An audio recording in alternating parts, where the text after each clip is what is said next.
Nestled away in the Old Town area of Edith, capital of the Calvard Republic, is a small, humble business. It was owned by Van Arkwright, a problem solver of sorts called a Spriggan. One day, a first-year student from Aramis Academy, Agnes Claudel, showed up at his door. She requested his help in finding antique ornaments called the Genesees, which she inherited from her great-grandfather.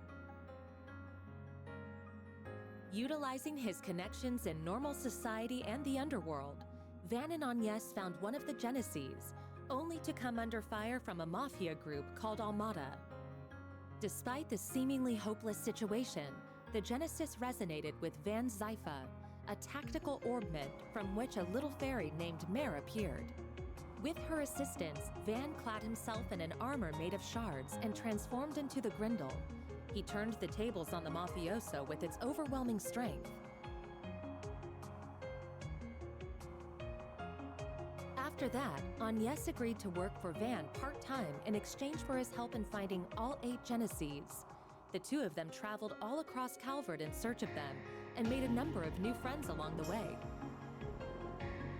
Fairy Al-Fayed, a Jaeger who was raised for a life on the battlefield as a Kruga warrior.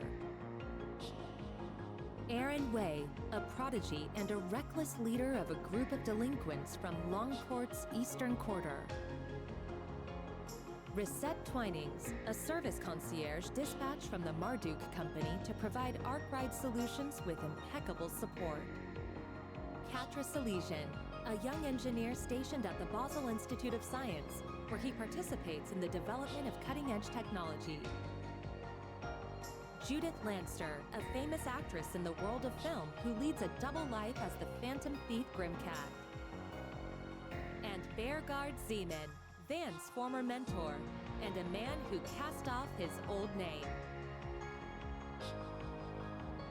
Together, they braved countless ordeals and collected many of the Genesees.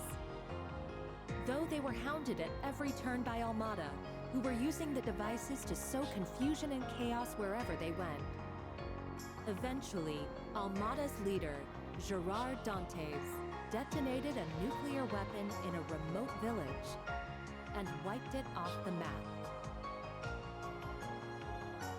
Multiple factions, now driven to bring about Almada's end, found themselves as pawns in a death game, where Van and his friends came out on top and ultimately defeated Almada's executives and cohorts.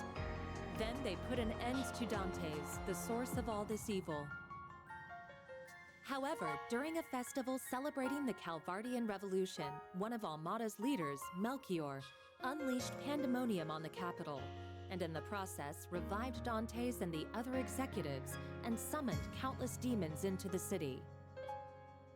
Pandemonium brought time in Edith to a standstill, but with the aid of their allies, Van and his crew were able to once again defeat Melchior and Dantes.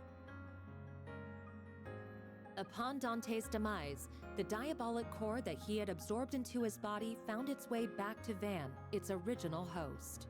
Van awakened as Vagrant's diaspora and disappeared, fleeing from his companions. Unwilling to lose their friend, the group chased after him into the boundary between Zemuria and the Beyond and confronted the demon that overtook him.